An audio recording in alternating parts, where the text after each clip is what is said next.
call this meeting to order at 1:30. Kathy, do we have any public comment? No, Deborah, we don't. All righty then. We will move on to changes to the agenda. I don't think we have any.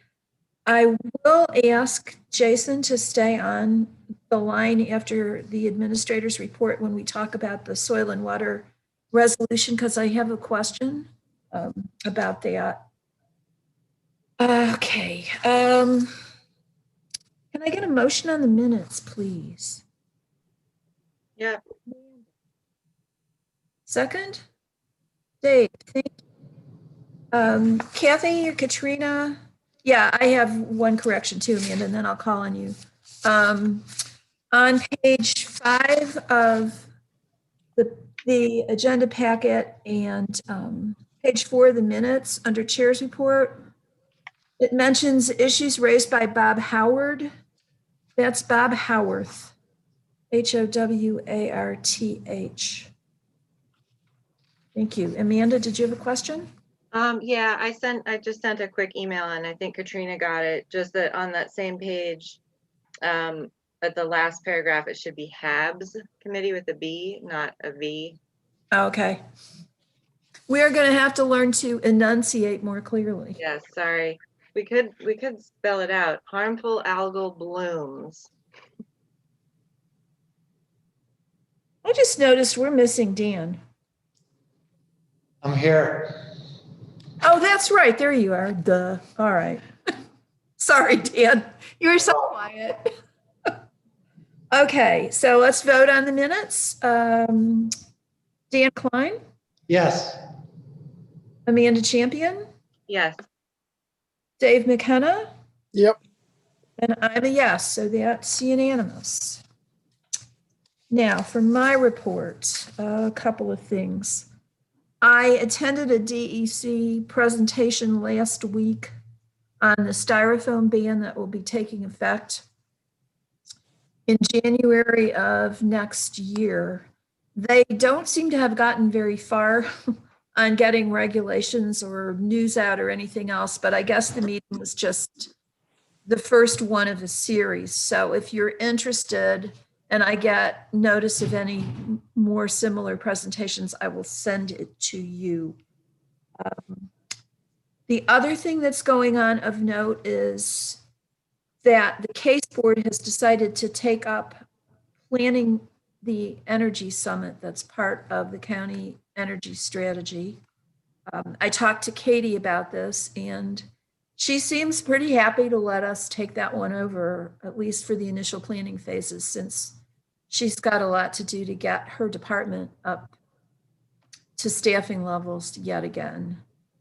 The planning group includes several members of the case board, Annie, Martha, myself, and members of the public, including Sarah Hess, Joe Wilson, Peter Bardaglio, and we will be joined by John Jensen, Suzanne Hunt, and Kurt Anderson.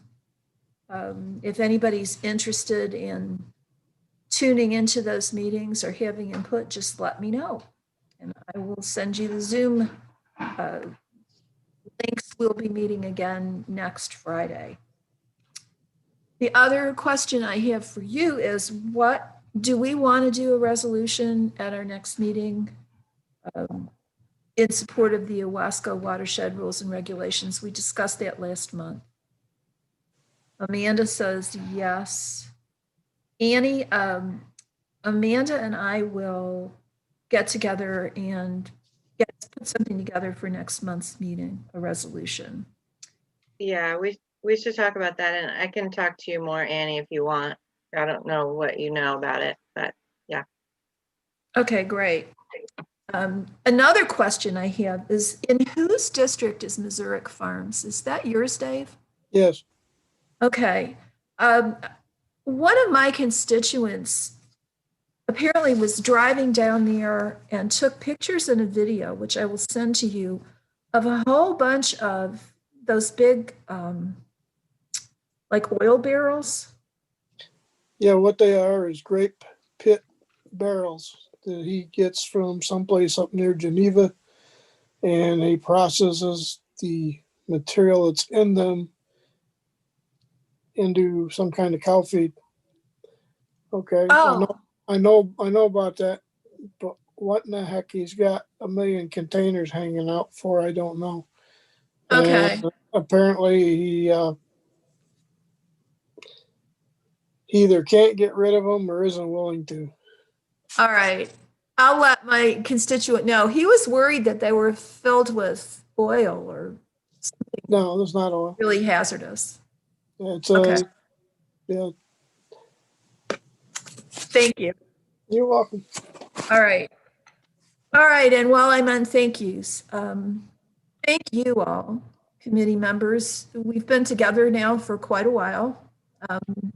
We got a lot done in 2019. 2020 was kind of a weird year. And I guess probably you all are frustrated as I am about the fact that we had to pretty much stand down because everything was focused on COVID. I suspect that going forward, we will have more to do, especially as we ramp up to move forward on beneficial electrification of our county facilities and fleet, and working towards achieving the CLCPA goals. In that respect, I'm happy to welcome Ann Corman back to our committee after a year absence and to turn over the reins to her. She is someone who understands these issues far better than I ever will, and I know she'll do a great job. So thanks, Annie, and welcome back. Thank you. I will do my best to carry on. Deborah, you have done a phenomenal job. So don't put yourself short. You are so great at learning new things, and you put your all into it. So that's all you need to do. So thank you. Thanks, Annie. I think that's everything I've got. I do want to thank Amanda again for her leadership on all these plastic and styrofoam issues. She was a big reason that we moved forward on all of that stuff, and I do appreciate her commitment to those issues. Plastic is bad. Plastic is bad. Yes, plastic is bad. So with that, I'm going to turn it over to Jason for our county administrator's report. Thank you, Deborah. Two things to report on, several things actually. One is we've had a meeting already once, we'll have another one this week, and starting to plan out this first round of EV replacements for vehicles. If you remember correctly, the capital program had 5 years of funding of about $350,000 a year. So this year we're starting to map out what departments, what vehicles, and what those replacements will be, and that's including anywhere from the process to bid those vehicles out, to what departments are up for replacement, to facilities that need to be constructed or supported for charging. So we're moving forward with that that first year. When we have a finalized, kind of a more finalized list of what those departments will be, we'll share it with everyone and kind of the timeline that we expect. There's some different bidding processes that we need to evaluate as to how to get the best return, so that we don't get to a situation where we're bidding, one of 10 different types of vehicles and that type of thing. So we're trying to work out the logistics now, but that's moving forward, and we'll hopefully have something to report on the next month or two as to where we're going with it. So that's Great. positive. How much did you say we had per year to spend? I think it was 350,000. Sounds about right. Okay. Give or take 100,000. No, I think it's 350. Nice try, Jason. Nice try. It was 350,000 a year for 5 years. So, and the sheriff's office has a hybrid that they're interested in trying out. That looks like we'll piggyback off it on a DAGA bid, which is pretty interesting because we weren't sure if we were going to be there yet with law enforcement. So we'll give a more thorough list of what those vehicles are and where we'll be going with it in probably another month, maybe not next month, the month after. Oh, yeah, you'll be so excited. Yeah, it'll get interesting because then we'll start to bid things out and start to make some replacements. So, the New York State budget came out, draft budget came out, the executive budget. I sent a link to the legislature on the NISAC interim impact report. That was since updated since I last sent it out. And there's been more stuff thrown in there, notably under the environmental section. So for example, things like they've increased funding substantially for the Environmental Protection Fund, prevailing wage requirements for renewable energy projects, clarification on the single-use, ban on single-use plastic bags, because there were some issues with clarifying language, a local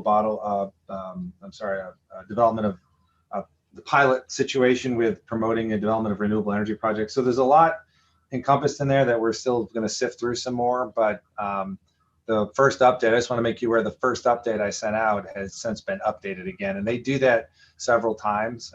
So I'll try to send out the most recent update. And I think tomorrow, Deborah, we have a webinar with NISAC. That usually doesn't get into some of this stuff. It usually gets into more of the budget impacts on the county budget. But as we know more information from this, we'll forward it on. But there's a decent amount of proposals in this proposed budget impacting the environment.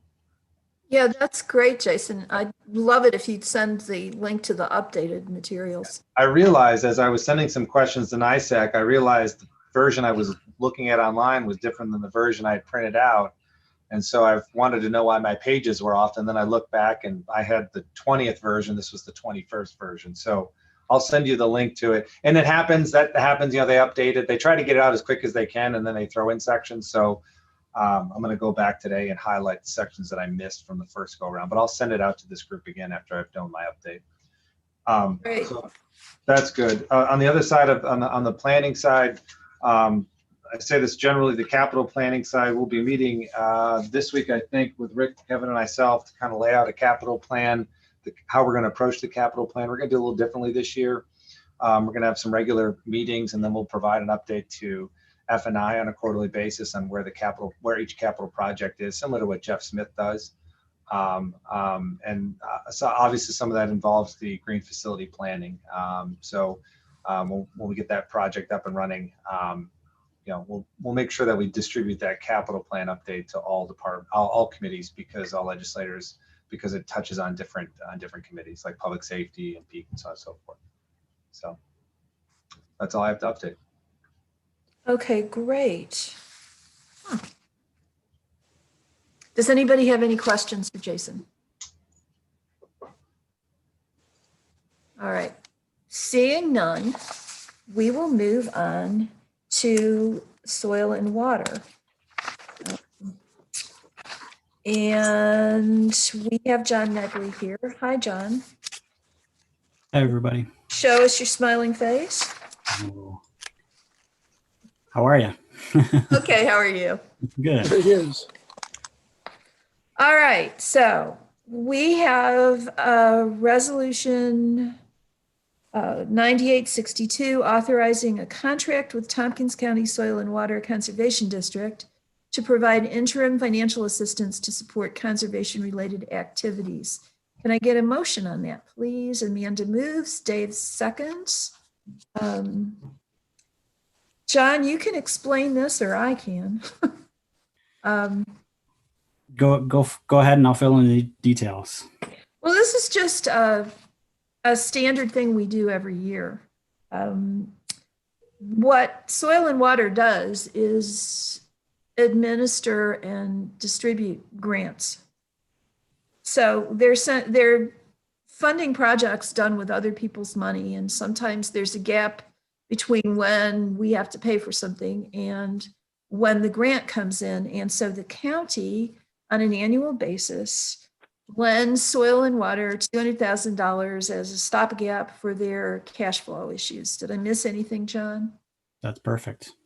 Okay. So this is something we do every year. Does anybody have any questions for John? All right, then. Are we ready to vote? Okay. Dan Klein, Yes. Amanda Champion, Yes. Dave McKenna, Yes. and I'm a yes. So that passes unanimously. But while we're on this topic, I have a question for Jason.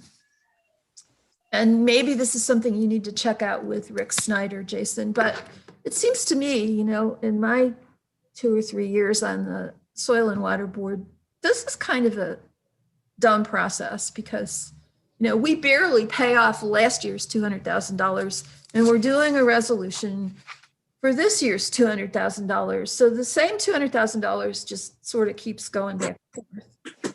And I was wondering if it was possible for us to either implement these loan arrangements on a multi-year basis, or else have something like a revolving line of credit so we don't have to be shifting this money back and forth and doing this resolution every year. What do you think? I think if I'm John, and correct me if I'm wrong, but this was created. I mean, this was created when Soil and Water was having more financial challenges, and it was a cash flow measure to help support your cash flow. So I don't know, and I wasn't part of the conversation, if it was ever intended that the cash flow would recover to the extent that you would never need this. So that's a conversation we can have offline. I don't know if that was ever the intent. I don't know if that's practical because of the size of your entity. I think the second part of your question is probably worth asking is if it's not, if the expectation isn't that Soil and Water would have that amount of cash on hand to support this, then the question of can you just have a kind of a perpetual authorization to allow it to happen on an annual basis? I would probably lean towards not encouraging that and have you go through this routine and somewhat, you know, frivolous process only because you're loaning money to an agency outside your own department, and therefore you want to ensure it gets paid back. It is a contractual agreement. So the other alternative would be to give them that money permanently. Therefore, hence, they would probably never have the cash flow problem again, or you continually loan them on an annual basis and they repay it. But I would want to probably learn a little bit of history and talk more with John about some of the history that evolved before I came on board to know a little bit of how it was created. So I think that's probably where I would go with it. I don't think it would be a good idea to do it perpetually, only because it's not a county department or like a county fund, like the airport fund or the solid waste fund, where you can do tos and do froms, where it's kind of those interim loans. But that's more of a cash flow management piece. This is an outside agency, so I guess it probably wouldn't be a good idea. But I think I'd want to know a little bit more about the history of how this came about and what was the intent at the time, and where Soil and Water is now, and where it may go in the future. And maybe this isn't necessary in the future years. I don't know the answer to that question. John, is there anything you can add to that I'm missing, or maybe I got it wrong? No, I think you got it. You hit it on the head there when Joe Mariana and I had discussed this at the outset.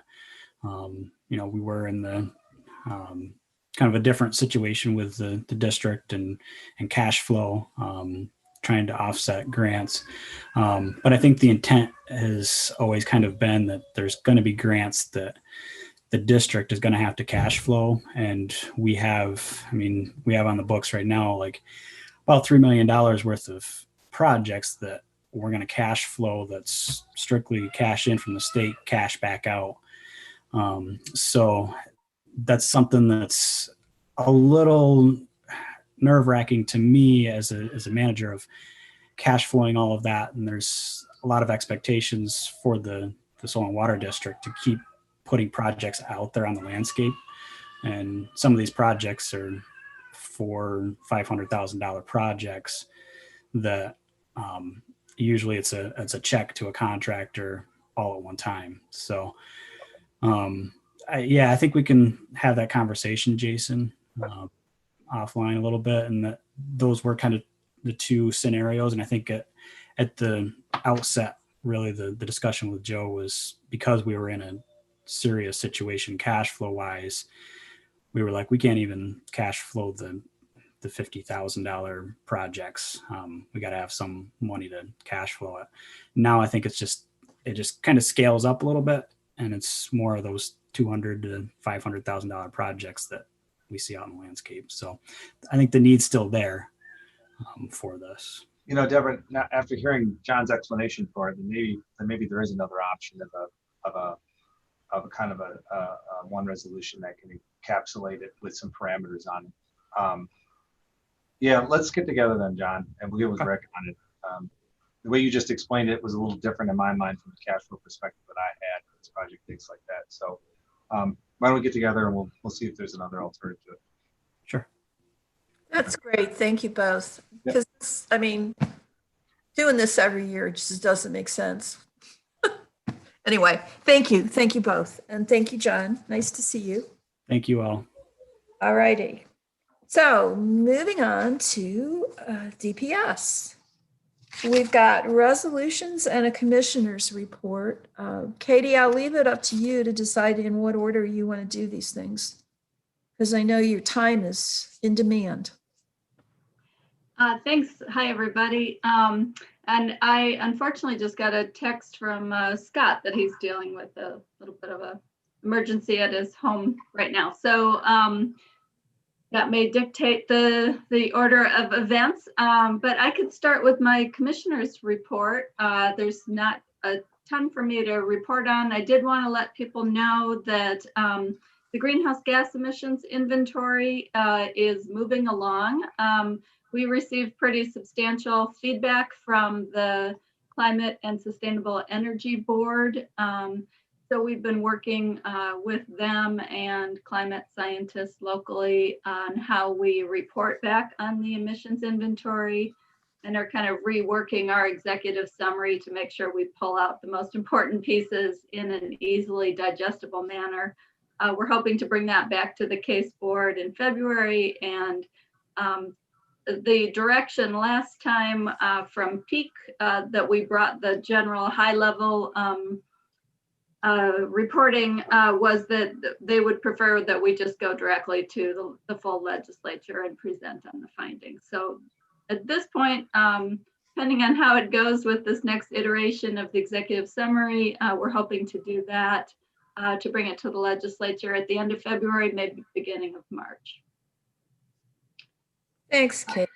And then just the other one to let you know is that we're doing kind of final edits on the draft hazard mitigation plan update that Scott has been leading the effort on with all of our municipalities.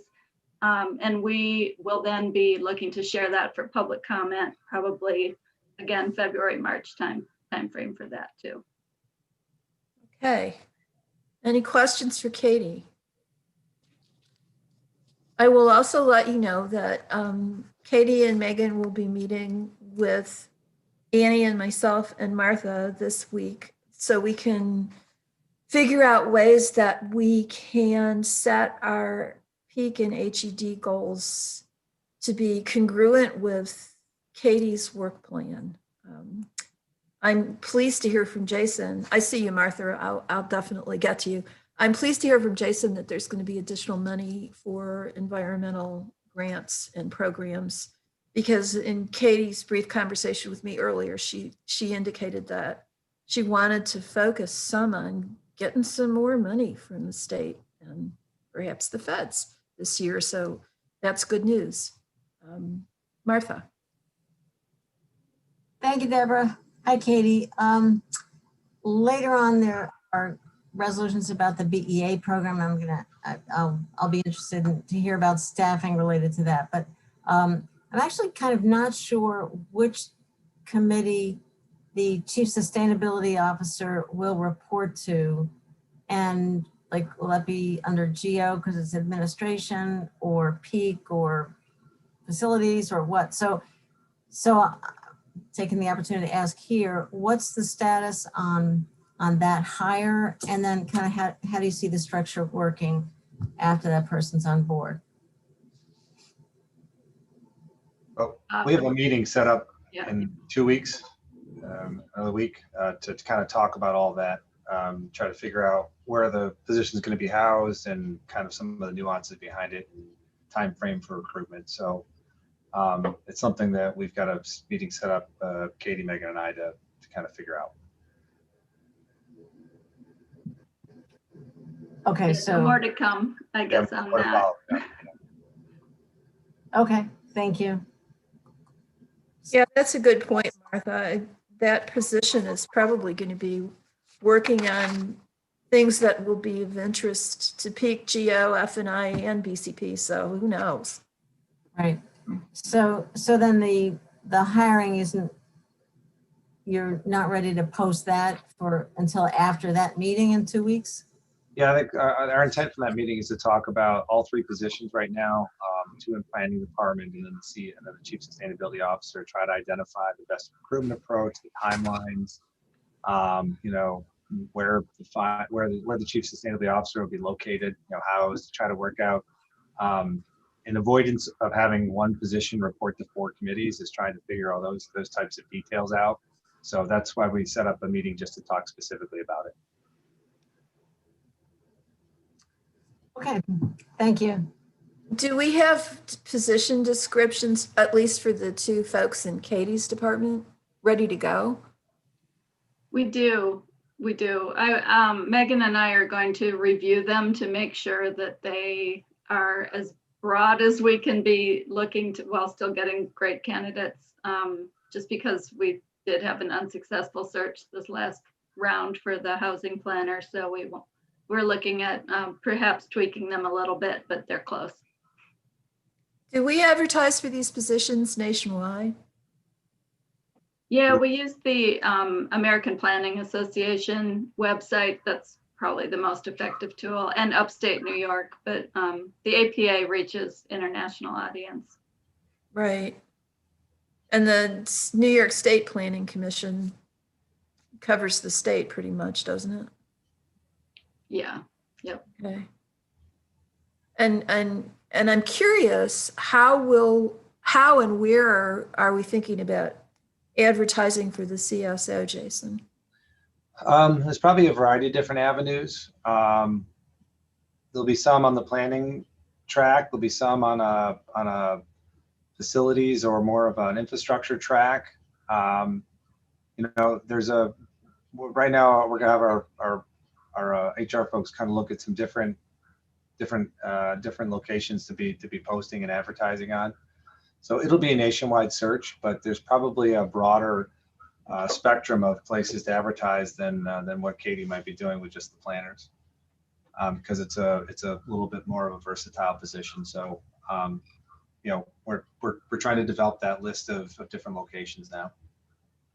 And if there's places that you see, or you know, if there's an association or an organization that you think is something that we should take a look at, please send it our way so we can add it to the list of things to look at. Okay, thanks. Do we have any idea when we're going to list that? I'm going to say in the next month, for sure. I mean, we just have to get, so we had the doer search that we had to get organized and set up, and we have to, you know, this is going to be a similar type search, and it's just going to take effort to make sure that we post it the right way, get out to the right areas to do that, network the right way with it, and then try to find out the timeline to go subsequent to that. One of the questions Katie and I want to talk about is, should we enlist a recruiting firm to help with all 3 of the positions at once, because they're somewhat similar, or there is some similarity between them or not? You know, those are kind of the questions that we have to kind of work through. And then timeline wise, same thing with Katie is, you know, does she want to be interviewing for 2 positions at the same time? You know, not knowing what the next few weeks are going to, you know, interviewing takes a lot of time and effort and energy. So you just want to map it out, and we want to make sure we're not overlapping with the doer search, because, you know, there's only so much time in a day to be able to do the interviewing, so on and so forth. So that's, I think, what we want to come out of that is a timeline as to when we want to advertise, when we want to hire, that type of thing. Thank you. Okay, I've got Annie. Martha, is your hand still up, or is that another question? Another question. Okay. Well, let's let Annie go first. Thank you. Just had a question regarding the Chief Sustainability Officer. Wondering if that is the job description and title, is that in alignment with other positions? I guess the reason I'm asking is twofold. One is the title such that people will recognize that and when they're applying for it, and are the job duties similar to other positions that might be similar out there in the rest of the world? I think the Chief Sustainability Officer is a title that will grab attention and attract more than no offense, Katie, a planning title position. I think we talked about this a little bit when we talked about the position. I think it's an attractive title, and I think it will attract interested candidates. Now, the duties and functions, when we looked at duties and functions and titles from different organizations across the country, I mean, it's not, you looked at different ones. We wanted to look at what this position was expected to do. That helped inform, the minimum qualifications. It helped inform the duties and responsibilities, duties and responsibilities elements of the job description. And then really, then it was about the title fitting within reason, of what the duties and responsibilities are. And we think it does. So I think we'll get a lot of candidates for it. And plus with, the initiatives at the state and I think some of the changes in direction at the federal level now, I think it's going to be in this county, I think it'll be a hot item. That's my take. Watch we get 2 applicants, but hopefully we'll get a lot of applicants, And I also think the way we advertise it, finding some of those professional associations outside the planning realm will be helpful as well. Thank you. Yep. No offense to the planners on the call. None taken. Let's try. Okay, Annie, is that it? Okay, Martha? Yeah, thanks. NISAC has a job board, job listing, job directory. So, as sort of as a general matter, I'm sure I don't know whether our positions get posted to the NISAC list, but it's one option. And I would think the networks right now are really live through the CLCPA and all the advisory boards, et cetera. And I think Deborah and I both are on a bunch of these lists, and we can post. The BPA and housing positions as well could be very attractive, and so there are a lot of people in these networks now, and it'd be great to have those job descriptions. Even if we're not doing anything fancy, we can spread those around. So I know for the CSO position, we'll have a flyer, an advertisement flyer. We'll do something graphical, and it'll be a 1 or 2 page flyer on it. So when we have those, we'll send them out, and by all means forward them to that network of folks. That's the best way to be able to get the word out. So whatever extension networks you have, when we get that flyer done, that's a great way of forwarding things on. Posting it, And sometimes because people look for, related jobs, if there are 2 people in a family in similar fields, if there's at least a mention of the housing and BEA positions along with the CSO, that might also capture some attention. Yeah, I think there's some synergies there. And in terms of interviewing, even in the past, we've found that sometimes it's good to have more than one position to interview for because, especially the housing and energy, they're pretty specialized. And if you have a couple of different topic areas, that's more interesting to more people. And sometimes you're listening to somebody talk about this job and you say, not for this job. I think we could put that there. So, yes. Yeah, I wondered about that too. Yeah. All right. Thanks a million. We get that a lot, where we interview for one position and then I'm hiring them for a different. Mm-hmm. Okay, great. Well, I'm sure you'll keep us posted, and if you don't, we'll bug you. So we'll have more of an update before the next meeting. Okay, great. Okay, so how do we want to move forward on these DPS resolutions without Scott? I guess, Joan is handling the BEA resolutions and Scott has the resiliency and the 239 information. So maybe you want to start. I actually just got another text from Scott. His daughter has the situation, so he's not going to be able to join us today. If you have any questions on the budget adjustments, I think Joan can probably handle those questions. And while she's doing that, I can take a look and see if I can find this 239 information that he was going to share with y'all. Okay, well, if you can't, Katie, we'll just put it off. I don't want to put you on the spot. So we'll just turn it over to Joan. We've got 2 resolutions here. Let's see, we'll start with the budget reappropriation resolution for the new construction program. So that's Doc ID 9850, reappropriation of funding in 2020 budget to the 2021 budget for the BEA new construction program. Can I get a motion on that?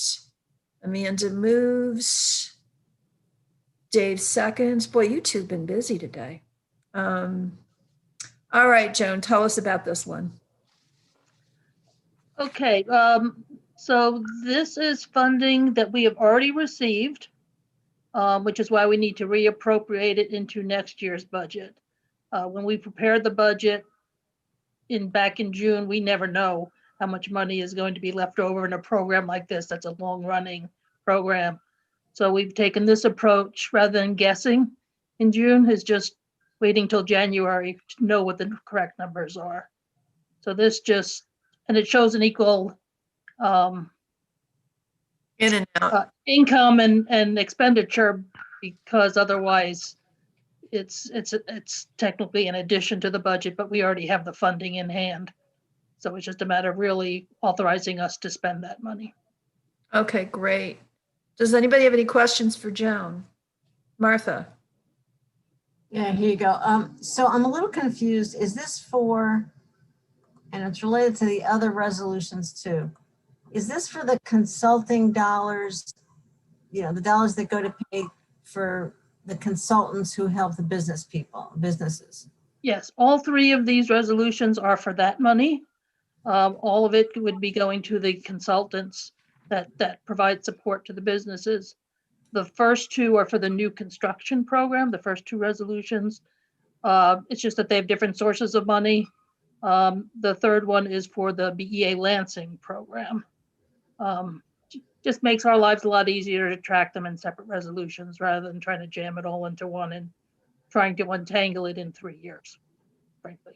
So the position itself in the staff roster is in target, right? That is correct. It's already fully funded in our existing approved budget. The position is vacant right now, but it's fully approved. Okay. Yep. Okay, great. That was my source of my confusion. Thank you. Okay, any other questions? Ready to vote? Dan Klein, Yes. Amanda Champion, Yes. Dave McKenna, Yes.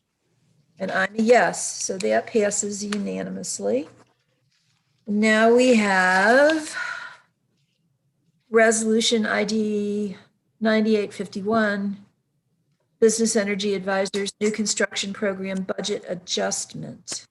Can I get a mover on that? Okay, Dave moves this time and Amanda seconds. Okay, so how is this different, Joan, from last? This indeed is money that we have not yet received. This is the second payment we'll be receiving from the brain cramp right now. Park Foundation? Thank you. From the Park Foundation. It's the second payment. And we'll be receiving that later this year, but this again gives us the authority to spend that money when it comes in. Okay, so this doesn't really have any impact on our budget because the money's coming from elsewhere and then you're spending it. And again, this will be going exclusively to pay for the consultants to provide services to businesses that are looking at new construction or major renovations in the county. Okay, any questions? We ready to vote? Dan Klein, Yes. Amanda Champion, Yes. Dave McKenna, Yes. and I'm a yes. So that passes unanimously. And the third one of these is a budget adjustment for Business Energy Advisors Lansing Program, Doc ID 9852. Who'd like to move that? Dave, second by Amanda. Dan is just a, lazy bum. I'll be very supportive. Yes, okay. All right, so tell us about this one, Joan. This one's slightly different. We do not get a lump sum for this one. We get reimbursed from, IAED. So it's going to take a long time to learn that. Right. So as we hire consultants and pay them, then IAED reimburses us. But same idea, in the middle of June, we had no idea how much money would still be available in that program.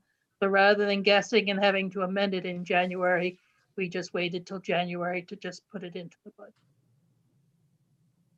Okay, so is this money to pay for, So I should clarify, this is for existing businesses within the natural gas moratorium area in Lansing. It is not right, a broader program. It's but much this targeted. $39,820, is this money that we've already paid out and we're getting reimbursed for?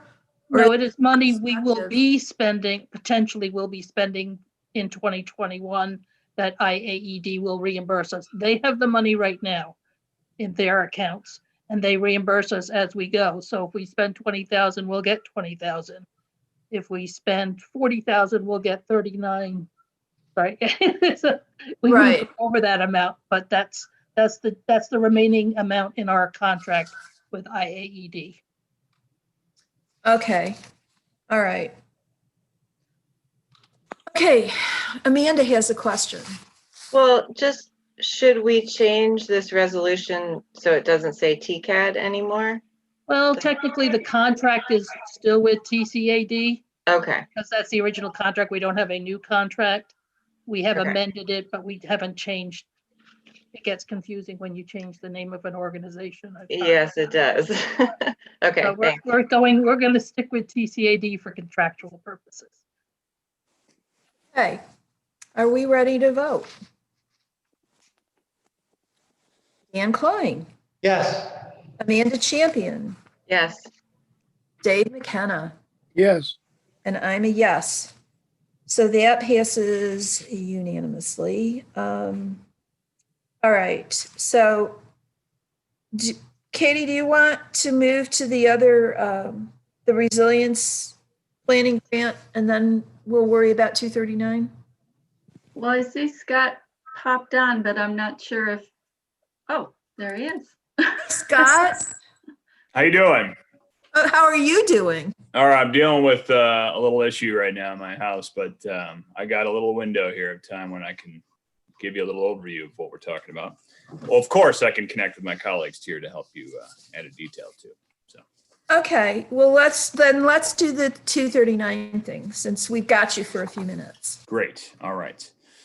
Let me share my screen here. Let's see here.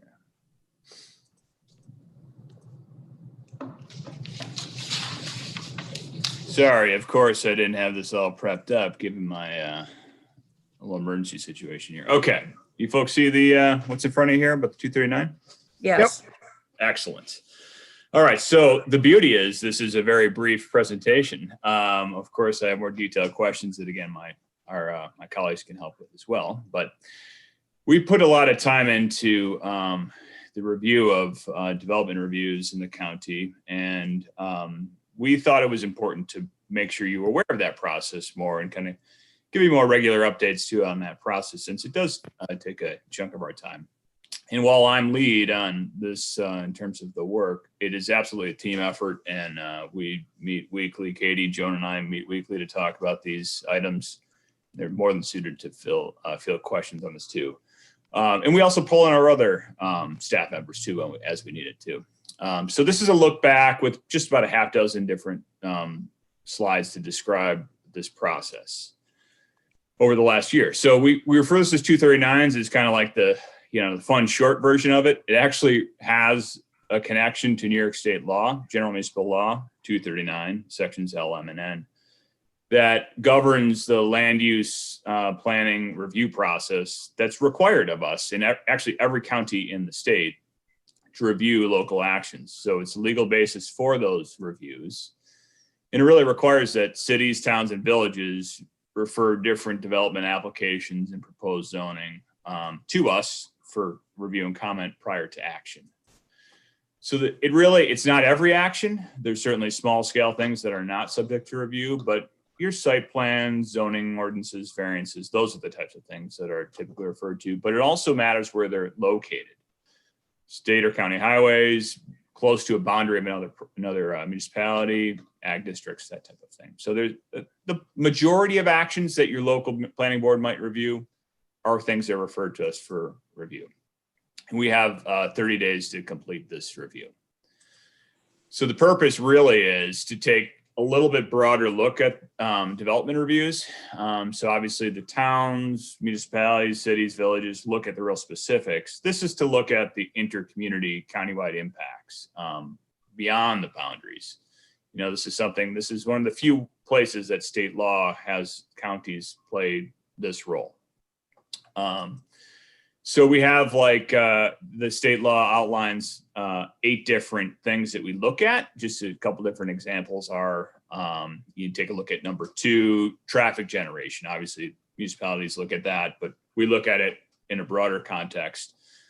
Other examples we look at a lot is number 5, drainage and watershed issues. So these are all things, but the one that also I think is most interesting to bring up to you is on 7 and 8 here. There's other municipal and county policies that we can use in those reviews. So that's another kind of issues related to governmental efficiency. So that's a lot of what we look at, like our county comprehensive plan and other broader efforts to think about how this is advancing different priorities that we have at the county level. So this is kind of interesting to me, and I think it's helpful for you to know about too, is, you know, we do over 100 of these reviews a year, looking back over the course of the last half dozen years. Certainly had some upticks back in 16 and 17, but even last year, we did over 100 reviews, 102 reviews. Now, numbers can be a little deceiving because that was actually, some of those reviews actually took quite a bit more time too. It's not all reviews are created equal, but it still should be noted, we take all these in, we take those reviews seriously, and we, follow up with over 100 people too, municipalities. Here's a look back for the last year in 2020. Reviews come in typically from every community. These are all 16. Obviously, there's some that didn't have reviews last year, some of the smaller villages. Ithaca, City of Ithaca, Town of Ithaca, Town of Dryden are typically the ones we receive most reviews from. This is my slide on just some notable aspects that I thought you'd be interested in from looking back to last year. Mind you, a different type of review year than we'd ever had before, but I think part of our systems really excelled on this in our kind of different situation for review. So I said that we had 30 days legally to review calendar days. We actually we take kind of pride in this kind of review process of, as these things come in, we take a look at them. And if they're smaller scale, they can be a short turnaround review. We average number of time for reviews are under 2 weeks. That's 12 calendar days from last year. So here's where I said not all reviews are created equal. Of the 102 reviews last year, 19 were land use ordinances, 2 were comprehensive plan reviews, quite a bit bigger, and 81 of those were other project reviews, site plan review, variances, that type of thing. I break that out. It's actually helpful to see because the land use ordinances and comprehensive plans, they often take quite a bit more time to, seriously look at, discuss, evaluate, kind of understand more. It takes a little more time. So of those 102 reviews, 10 of those reviews resulted in recommended modification letters. So those are letters that go back to the municipalities. There's a framework in state law that says that requires a supermajority of the local discretionary board to overrule any recommendation we would have. So 10 of those, 10% basically of those reviews from last year resulted in those letters. You hopefully, several of you have been aware of those. One of the practices we've put in place the last couple of years is carbon copying legislators in districts where these actions are, to make you aware of not only I'm sure you're probably aware about the project, but particularly our particular details on that review. So we want to make sure you're in the loop on that for questions as they come up. Last point I want to make on this too is the municipal communication is really key on this process. Certainly prior to reviews going out or any clarification on projects or comments about things, we have a lot of conversations with the municipal contacts that submit those letters to clarify points or also give them heads up in terms of when we're following up on things. That's also critical from the other end of things too. Big project coming up, adequate time for review. It's really critical for us to understand and hear that from municipalities that what the situation is in terms of review, in terms of timing. So that balance of timing and really respect for the timing is the core piece of this process that we've gone through. So that's a very brief overview of that. I could talk probably all afternoon about this and give you full detail and process. I'm happy to talk to any of you offline about this, but any questions you have generally about what I have kind of shared with you here? Any questions? Amanda? This may be kind of a dumb question, but are you the primary person, Scott, who works on these, or does everybody in the department work on these? So everybody, I'm the lead person. So basically I manage we have a database that ITS helped us set up that brings in the submissions through an online portal that manages a lot of the timing. So I'm the first to see it. Like I'll see if it's a complete review. I'll kind of manage a lot of the timelines, but we meet, Joan and I have an individual meeting on 239s every Tuesday afternoon right now, but Katie and I also, we all meet as a team then to kind of talk about particularly the more detailed reviews too. We want to talk about that. So while I'm lead, we have a discussion between the three of us, and then we will often pull in someone else too if we have a question about a more specific subject matter on our staff. Great, thank you. Or across the county too. An example would be, we have a question about, hey, is this proposed cell tower conflict with our communications tower, emergency tower? Let's talk to the emergency response folks about that, or the health department about another issue. All these details, I should say, are articulated in our 239 review guide, which is, I think, a pretty helpful piece for anyone interested in more details on this too, municipalities or elected officials too. I see Martha's got her hand up. Thanks, Scott.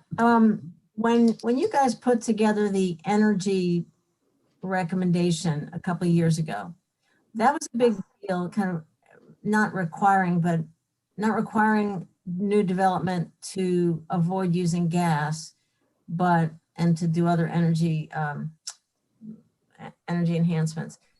It was recommending, and that as I remember it, you asked that they show evidence that they'd considered renewable energy, et cetera.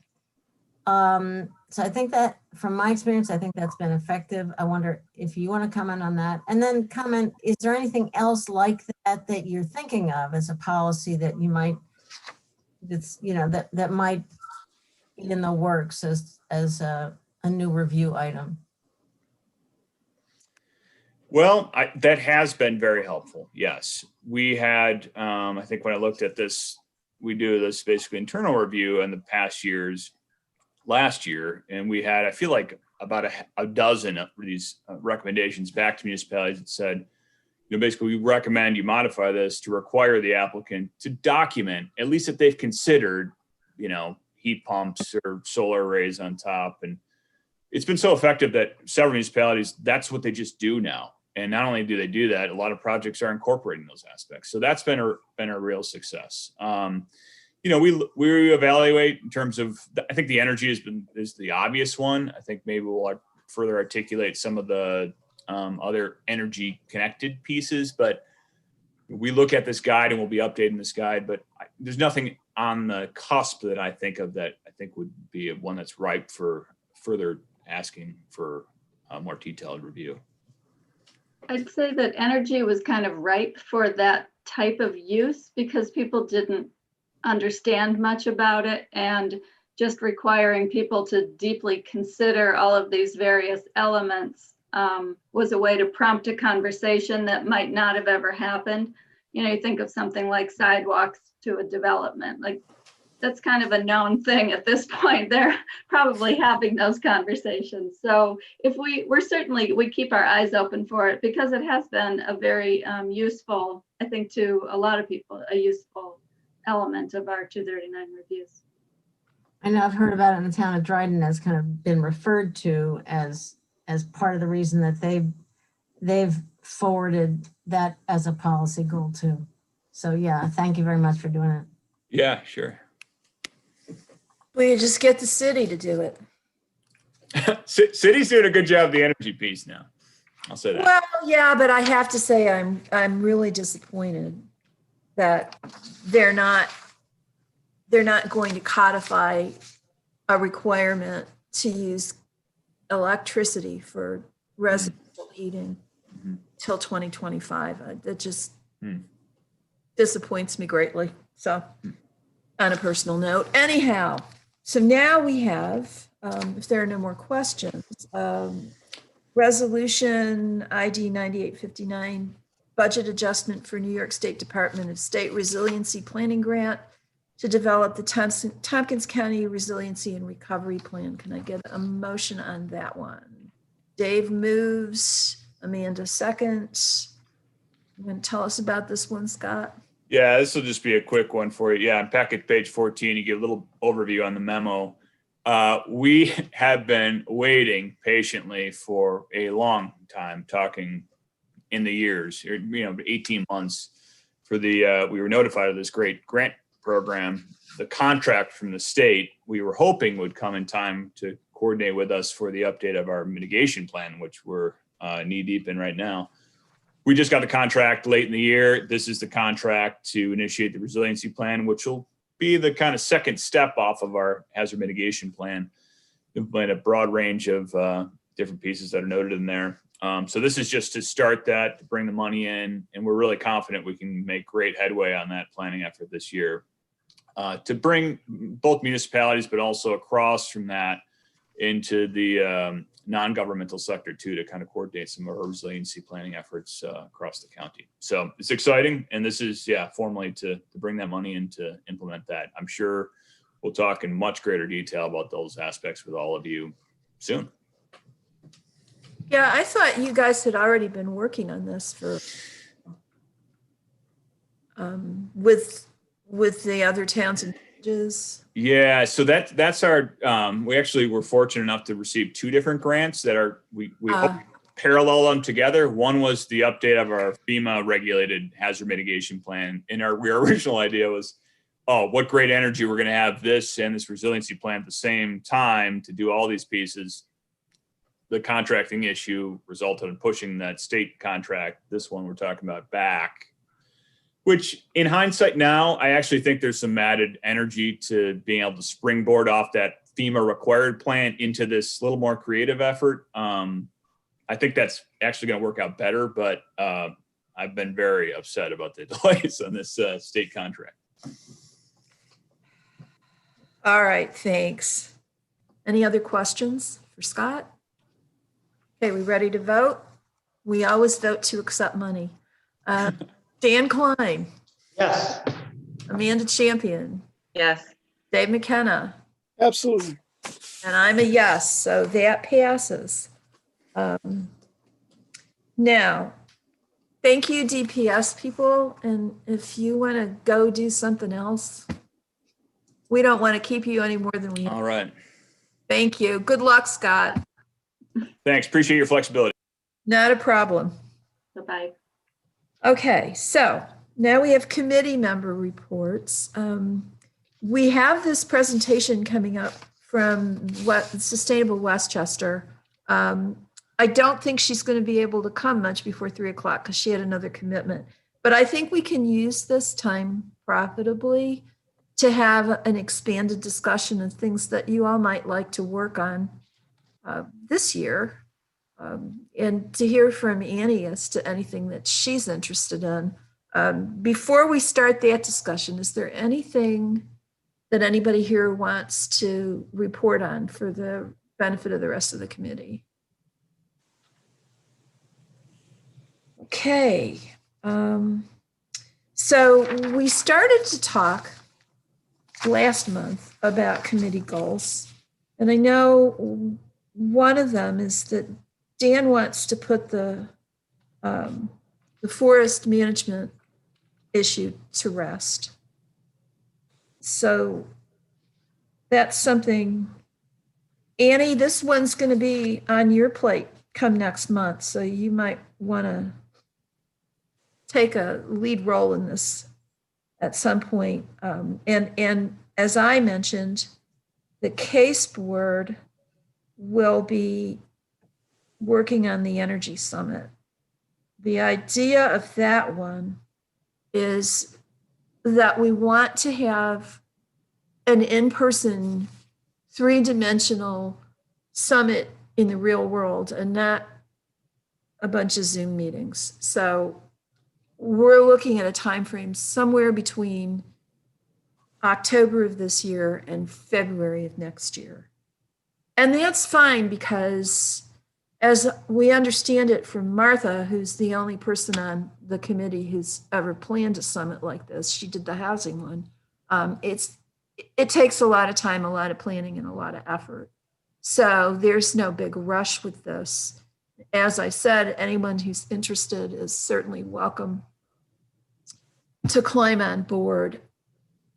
We had a preliminary meeting a couple of weeks ago, and the one thing we all seem to coalesce around is that our target audience probably isn't going to be the choir, because who needs to preach to them? And we've got lots of choir in Tompkins County, but we also need to get the money people on board with this.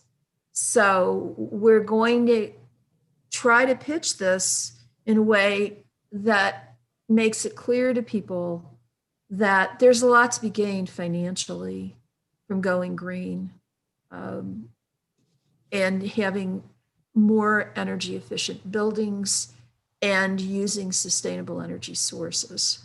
So that's pretty much as far as we've gotten. So with that, I will hear what the rest of you want to talk about this year. Don't be shy. We've got half an hour before the next thing comes on the agenda. I mean, I guess we can take a long break. I like we do pledge meetings, but yeah, okay, Amanda. Well, I not to put Annie on the spot, but I'm of course interested in what she's thinking about. But for me, you know, I'm starting on the IO this week, actually. So I'm going to be interested to be learning more about that. And I'm continuing with the HABS committee, which is a subcommittee of the Water Resources Council. And, you know, that committee has been working really hard on using the state's HABS action plan and trying to figure out what are actual things that we can do to affect change in terms of, you know, nutrients and all that going into the lake. So, you know, I mean, I guess part of that is just keep bringing that back to this committee and saying, you know, this, if there's anything we can do, or if we can scrounge up a little bit of money for, you know, various projects or whatever, that's important, because HABS, as you all know, is just getting worse every year. So kind of water related stuff is important, and I will talk to Annie more about the Owasco Lake watershed stuff, which, you know, it's probably going to be a while before we hear anything, like a year back from New York State about if they're going to approve that. But that's also something that, you know, folks in the Water Resources Council could get started on working on. What would that look like for our lake, you know? And so that's not necessarily stuff for this committee to be working on, but just being aware of. And I think it's all under this purview, and it's really important to me. So that's, yeah. And I guess that also goes with, you know, doing whatever we can to support Soil and Water Conservation District, because they're the ones who are doing so much of this, you know, all the pieces, and they're the ones who are reaching out to farmers, and, you know, so they kind of fit into this picture as well. So Yeah. No, I mean, those are all really worthy goals, and I'm trying to figure out, I guess that's something that we'll all have to discuss, but how do we turn that into something that our committee can actually achieve and make Do. happen. Yeah. I think a big piece of the problem is that responsibility for the watershed is distributed over so many tiny little pieces. There are so many different ways that the state has set up that you can protect your watershed. There's the total maximum daily load. There's another thing I can never remember the name of, that it's a 9-point Plan, yeah. Okay. And then there's watershed rules and regulations. And I know from being on the IO for a couple of years that the IO has really focused on the watershed rules and regulations piece.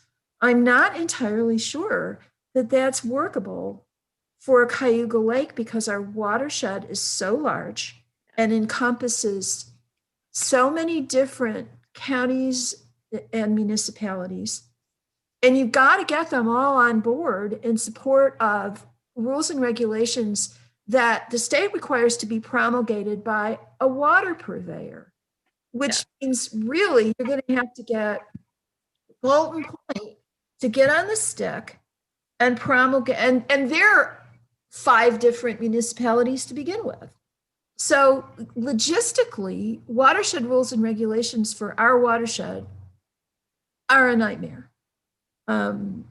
But the total maximum daily load certification would have to come from New York State. And apparently, even though we've asked for it, they don't seem to be interested in giving us one. And then there's the 9-point plan that nobody seems to want to talk about. So I know it's a lot of state plans and rules and all of that. And there's not much we can do, but I do think it does come back to Soil and Water District, because they are the ones who are out there every day talking to people and trying to make those changes. So can we give them more money? well, we'll let John and Jason talk about that. Yeah, I mean, they don't really spend money of their own. That's not the way they're set up. Yeah. And what they can do is pretty much defined by what kind of grant programs the state has set up for them to draw on. Right. And there again, for a while, I guess they were the boots on the ground for HABs issues. But apparently there's some change in where the money for those programs is coming from. It's just, guys, it's a mess. If you haven't, I know that probably Dan and Annie haven't had to deal with these water issues directly, but I know Dave and Amanda and I have had a belly full of all the bureaucracy and the rules and the limits on who can do what. So, Annie, do you want to go now, or do you want to let Martha make a contribution, and you can have the last word as our incoming chair? Yeah, I can go last. That's fine. Okay, Martha? Thank you very much. And, I understand, I recognize fully that I'm not a member of the 2020 Peak Committee or the 2021 Peak Committee. Consider me, I don't know, Emeritus. You're an emeritus. Emeritus. That works. Okay. So as far as just a sort of report from the previous item, I would just mention that I've taken the resolution we passed 2 years ago supporting the carbon fee and dividend and tweaked it for NISAC, and Alexandria Lamont has said she sort of has accepted it. She's putting it in the packet for the NISAC Standing Committee on Energy and the Environment. So that will go through the NISAC committee. I'm also working with a NACO member in Austin, Texas, to see if we could try to elbow our way into NACO to try to support the carbon fee. That's a way bigger lift, but we're going to give it a shot. As far as 2021, I hope this committee will really track CLCPA and try to stay on top of the different advisory boards and what's going on. I mean, there's just so many moving parts, and it's really important for us to really understand what's going on. We have been very successful already in shoving our ideas up the ladder. It's also important for us to understand what's coming down. And on the forest issue, I remember it must have been a year ago. Sorry, must have been a year ago when at NISAC there was a presentation on carbon sequestration in forests and a funding program. And I seem to remember like Annie and Amanda both in the workshop. You remember that? And that's come up again recently, I guess, at the Planning Advisory Board. Andy Zepp at Finger Lakes Land Trust is really very in tune to this question. And I would suggest you maybe sort of bring him in for a conversation about carbon sequestration. Sorry.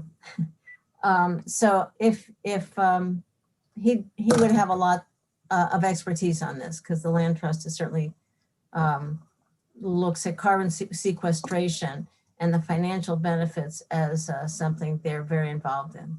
So just a couple of thoughts to toss into your baskets. Well, that dovetails nicely with Dan's plan to just leave our forests right where they are. Yeah, no, I'm not sure that that's the assumption. I think there's management involved in it. Deborah, I see Dan's hand. There's management involved. I don't remember the details, but I know it does require a pretty significant aggregation of acres to actually get funding for sequestration. And I don't know what the criteria are, how or whether you manage the forest in order to get paid for that. But Andy would know a lot of that. Well, and like I said, Katie, Dan, I know you're waiting. I'll get to you. I know Katie had said that they were really going to focus on grant writing this year. So I'm, if we bring that to her attention, I'm sure that someone on DPS will look into it. Thanks very much. Thanks, Martha. We'll let you go, Dan, and then we'll get to Annie. Dave, are you going to actually say anything or? Yeah, well, the thing that I'm interested in, and I'm not sure how we get there, is I'd like to find a way to bolster our soil and water people. They're so short-handed in that department. It's just absolutely ridiculous. And, I don't know what we can do to facilitate that, but that's what I'd like to see us try to do, is facilitate increasing that department to a workable size. Okay, great. Okay, Dan, thank you for being patient. Sure, no problem. Just a quick response. I remember when you sent me that information last year after NISAC. Carbon sequestration programs are something I looked into, and just as you mentioned, the acreage is much more substantial than what we have here for any program that I was able to find. So if anyone knows of a program with smaller acreage requirement, I'm definitely interested, but I wasn't able to find one. I think the issue was if you aggregate, and there's a way to do that, and they don't even have to be adjacent parcels. That's correct. And it's also, that's, I'm not sure where to go shopping for other forests, and I'm not sure exactly what would be the advantage at that point. That's why I suggested Andy. Thanks. Yeah, it's probably, I don't think we're in the land buying business. I see Rachel. That's great. And Brian's here. So Annie, we'll let you take this one home. Thanks, Deborah. So people brought up, a lot of issues that I think, are definitely worthwhile working on this year. So I just wanted to add a couple comments. As far as the resiliency plan, I am very concerned about flood management. And so I'm hoping that is going to be addressing that quite a bit as not just as being a home inspector, but just seeing the devastation in other ways around the county and adjacent counties, as people remember a couple of years ago, north of here in the Lodi area, the devastating floods. And I went out there to look. I mean, it's just it's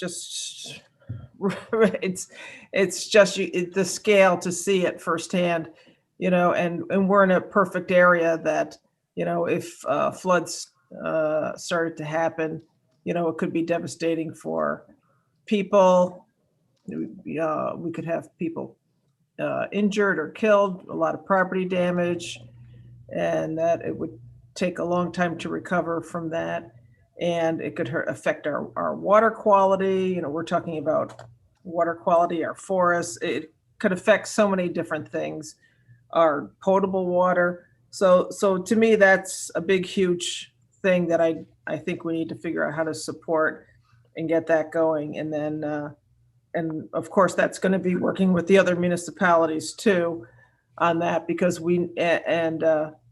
and so we need to then figure out then how to implement that. So that's a huge thing as far as I'm concerned. And as far as the watershed, issues, I'm wondering, do we need much more help with the state or the feds on trying to figure out this? I mean, minimally from the state, that there's a lot of other municipalities, a lot of other watersheds that are in the same, or I don't know how many, but I imagine there's other watershed sheds that are in the same quandary that we're in, that we have all these different municipalities that affect one watershed and water bodies. And Well, Andy, I will say Uh-huh. Seneca Lake has issues similar to ours, but they actually somehow or another got a grant. And I think that Ham Helming might have had something to do with it. But Geneva was able to use the grant to hire a watershed manager. And that was something the IO was going to be looking into. Yeah, I think if we can figure out how to do that, that's going to be really helpful. The one last thing I wanted to mention was regarding our energy strategy. And so I haven't been to most of your meetings for peak this year. Was that I know determining where we are with the greenhouse, getting a current assessment of the greenhouse gas emissions is in the works. And then is there any work on figuring out a strategy for however many years into the future, whether this, 2030 or something like that? Well, you'll recall that the energy strategy that we passed or approved talked about getting to net zero as soon as is fiscally responsible. And unfortunately, COVID came along, and that makes the fiscal responsibility piece of it a lot more complicated. But under the CLCPA, we really only, at the outside, have until 2050. And I know that Martha and I and others have spoken with Jason about this, and Katie, and we all agree that, we'll move it forward as quickly as we can, depending on how quickly the county recovers from the fiscal hit we took from COVID. Right. But I guess I'm still wondering, do we want to do something more formal, like the Set a the deadline? Well, there was the whole strategy for 2020. So I imagine there's going to be some type of, do we want to have some type of report that this is, this is how far we got, and, to document that, and then to mark, okay, this is what we're going to do within X amount of years. Because even if you're saying it's really important, I mean, this could be a further discussion, but just this is the thoughts going through my head that do we want to have something that say, yes, as soon as possible, but still to do some type of concrete goals that we're still going to shoot for, or break it down into smaller bits somehow.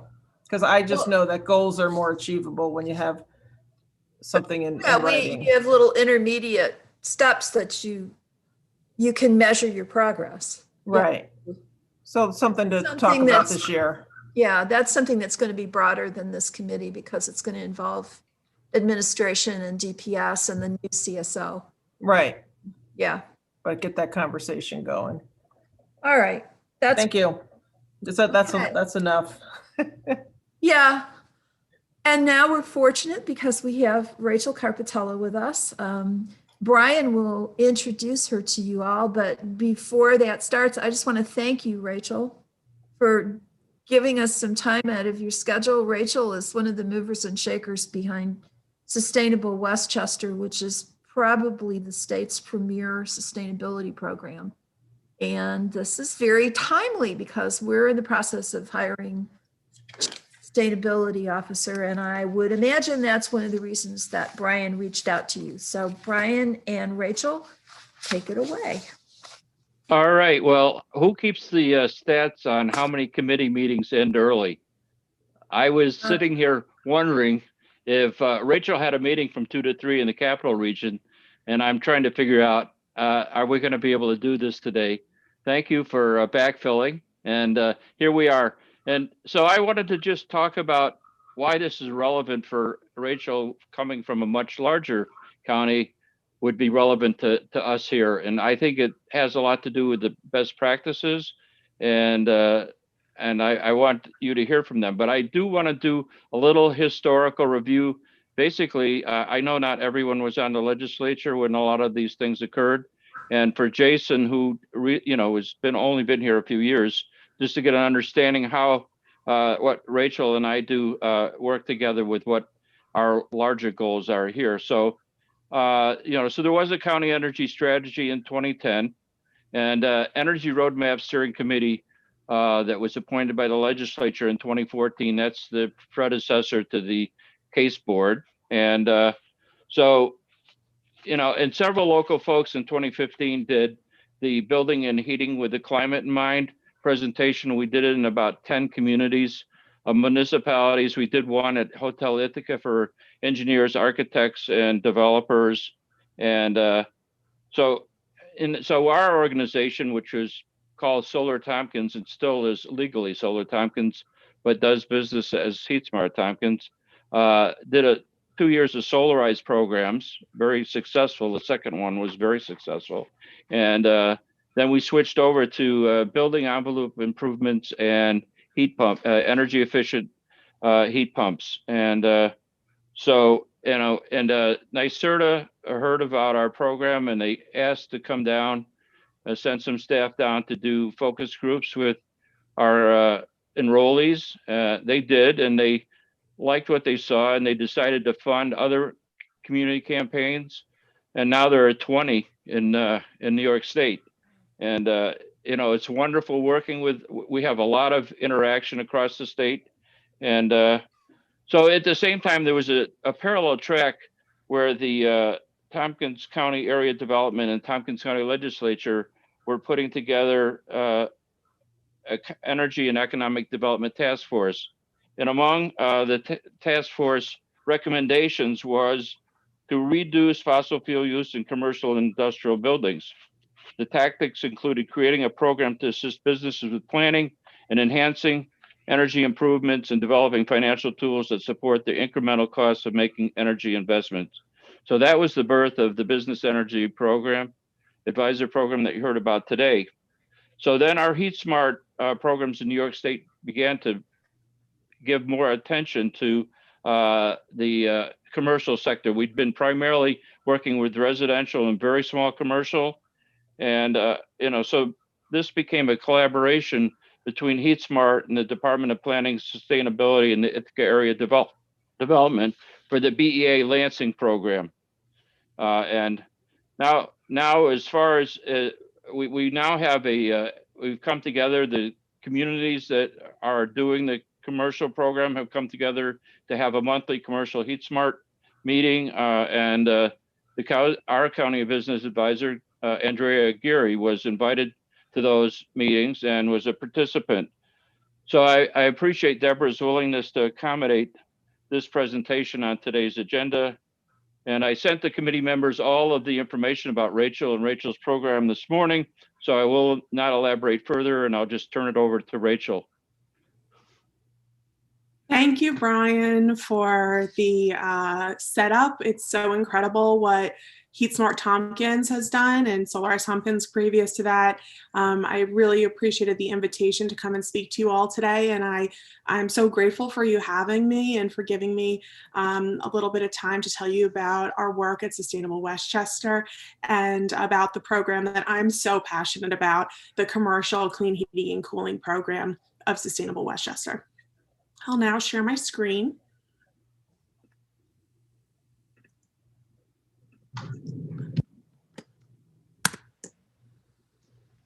Okay.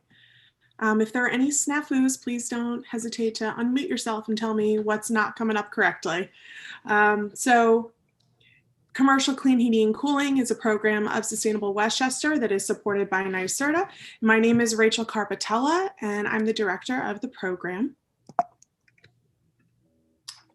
Today, I intend to go through an introduction of Sustainable Westchester, the market transformation strategies that we employ for the Commercial Clean Heating and Cooling program, the positive feedback mechanism that helps our program run exponentially efficiently, our outreach blueprint, how we identify consults' needs and eligibility, our campaign outcomes from 2020, notable achievements from 2020, lessons learned, and I will share with you our commercial toolkit, which you should all have received some PDFs from me via Katrina. So that's what I'll be speaking about there, and my contact information. So about Sustainable Westchester. We are a consortium of 44 municipalities in Westchester, 44 out of 45, and the county itself. So each of those municipalities have voluntarily joined our nonprofit as a member, and that gives them access to our sustainability and aggregation programs. Sustainable Westchester was formed around, I'm ballparking it, I was working in a nature center then and was hosting some of their initial meetings. I want to say it was around 2014. So don't hold me to it. It might have been 2015 by the time it became official. There was a Northern Westchester and a Southern Westchester organizations, and they came together and created Sustainable Westchester. Here are so I want to go over our programs. So the initial program of Sustainable Westchester was Westchester Power. And at that point, we were just calling it the Westchester CCA. And everyone was saying, well, what's a CCA? And you guys probably all know what community choice aggregation is at this point. But, you know, it's been an incredible program for us. The number of households that are enrolled, the opt-out structure of Westchester Power is really its strength, right? The municipality says, yes, we're going to enroll our all of our residents and small businesses with Westchester Power. We have the green supply. We're going to default to the green supply instead of defaulting to the local utilities' dirty supply of energy. And if any resident or small business wants to opt out of that, they can, you know, easily do that with us. So it's just changing what our default is in clean energy supply. The community solar program grew out of the Solarize Westchester program. And the community solar works with local properties to establish solar arrays on their buildings that are then made available to local residents and businesses to sign up for that local clean energy. Our electrification solutions include Energy Smart Homes, which is comparable to Heat Smart Tompkins. We recently rebranded the name. I know, going off in another direction, but my colleague Lauren Broyce directs that program. Previous to that, she was directing the Energize New York program, Energize New York's Heat Smart program. And if anyone had any questions about that, I could gladly put you in touch. I know Brian knows Lauren quite well, I'm sure. So the Clean Transportation Project, that's our electric vehicles program. We offer municipal bulk purchasing of EV charging stations. We're also working on on electric buses. In bulk, again, that's really where the strength of our organization comes in, by having all of our municipal members able to, set up bulk purchasing opportunities. And the zero waste programs. Our zero waste program is an app that is available to all of our member municipalities, and it allows them to get up-to-date recycling, and we have food scrap recycling programs that are all as up-to-date to the day in the hands of residents. And I will just mention about that program that the municipalities are very happy with the increased communication and that line of communication that they have with residents, and that they're also spending less on print products, which we also know the print products are harmful to the environment.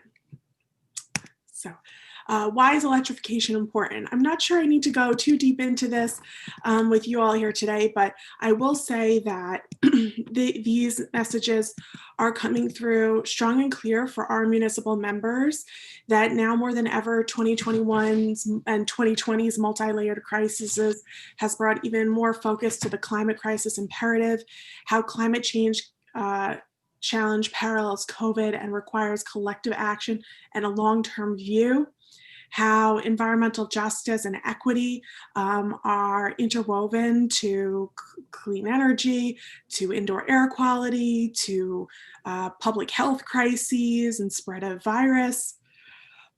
Traditional air and water issues are more important than ever.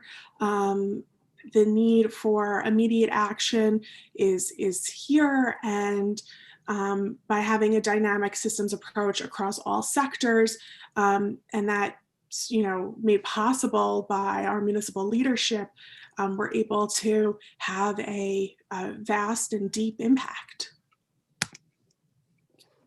Helping to meet New York State climate goals, the Climate Leadership and Community Protection Act, CLCPA. So our goals are 70% renewable energy by 2030 and zero emissions by 2040. And together we're building healthy and resilient communities that improves air quality, health, and quality of living, boosts the green economy and green jobs, and helps address climate change and secure a clean energy future. Now we will get into the commercial clean heating and cooling program. Our market transformation strategies include aggregating NYSERDA, Con Edison, NYPA, and federal resources, as well as municipal information. So that's being that Con Edison is our electric and gas supplier in Westchester County.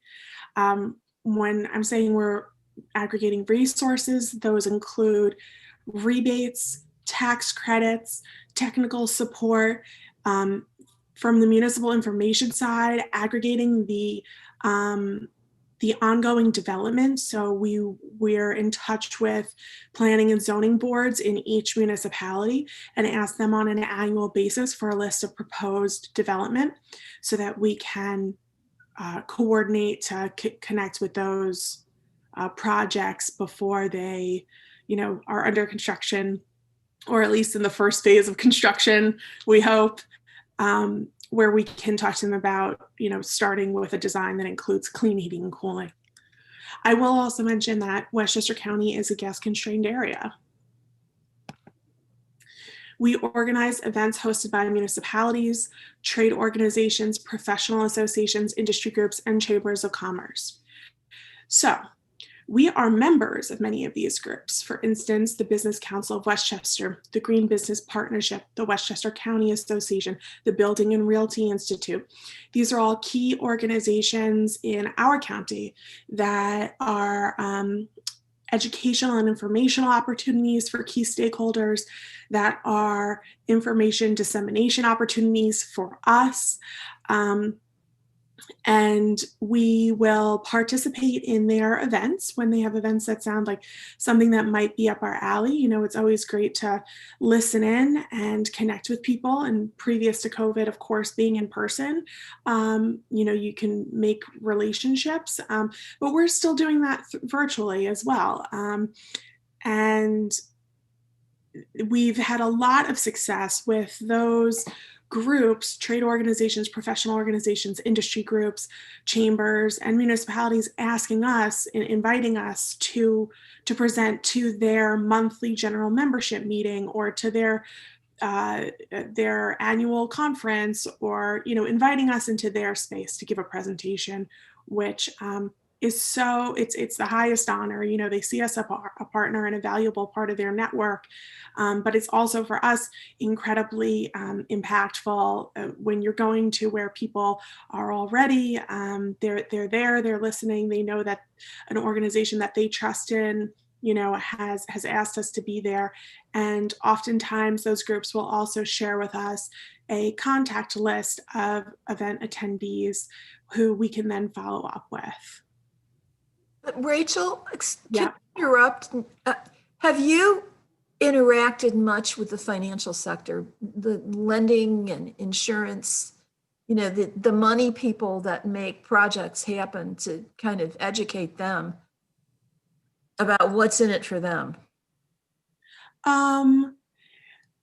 We talk with our consults about different financial models to get their projects done, but we have not spoken with local banks about making different financing available. So we're pretty much working with what is available and educating on that at this point in the program. I do think in the future that could be something that we would do. Okay, thanks. Thank you. We facilitate webinars and small group meetings with key partners. This has been a fabulous part of our outreach because we are seeing the market just come together in a stronger way, and more relationship building happening. So the way that this works, the small group meetings specifically, should make sure that's not my next bullet point. No, it's not. Okay. So the small group meetings, we have a bi-monthly round. Every other month we meet for a round table with key stakeholders. We have people from the utility, people from the heat pump manufacturers. We have technical providers, technical solution providers, housing, you know, affordable housing developers, NYSERDA, everyone that you could, you know, at least a couple of one or two people from really each of the kind of key stakeholder groups in relation to commercial clean heating and cooling that come to this roundtable discussion and then are there every other month. So we're getting to know each other and we're getting to talk about some really interesting topics, and we're seeing some potential projects coming out of that as well. And some just, you know, lessons learned and best practices sharing. We consult one-on-one with property developers, building owners, architects, engineers, and technical providers to connect them with resources. We develop commercial case studies of heat pumps to showcase energy and cost savings. So far, we've developed commercial case studies of projects that we were not involved with, but we're really looking forward to including case studies that we had a hand in making happen in the future. And we produce the Conversations in Clean Energy podcast to create visibility and credibility. So the positive feedback mechanism that I want to highlight, and you know, I didn't realize the value of it really until we were deep into the work that we were doing, but the events that we're putting together, the content that we're creating, the relationships that we're building, they all come back into each other. And so I wouldn't want to do this program really without having all of the activities or some version of all the activities that we're doing, because they so nicely support and inform and amplify one another. So if someone comes to an event, they might ask a question or share an experience, and then we realize, oh, there's something to dig into there, and then we can create a case study of it. And then someone else is at the event, and then as we're developing the case study, maybe that goes into some other kind of, a next step. And it's just really taken on a life of its own, the way that we see these. I mean, there are so many opportunities that are constantly arising to share the success of commercial, of heat pumps in commercial spaces. So the outreach blueprint, and this may be very basic, so I apologize if, but I'll go through it just quickly, because it's so it's just been a great response to see how our events, we have an event, we'll send out an e-blast, we do individual outreach to those folks after the e-blast, we have those consultations with them, and then we connect them with a program. And the programs that we're connecting them with, we're first in that consult, we're identifying their needs and eligibility. So we listen for information, the type of building owner, the building size, the technology needed, the budget, and the timeline. And they typically fall into one or two of the buckets on the screen. The clean heating and cooling screenings for large buildings, which is a free program that takes a couple of weeks. The basic guideline is they need to be over 10,000 square feet, which most commercial buildings are. They have this program for K-12 or pre-K to 12 buildings.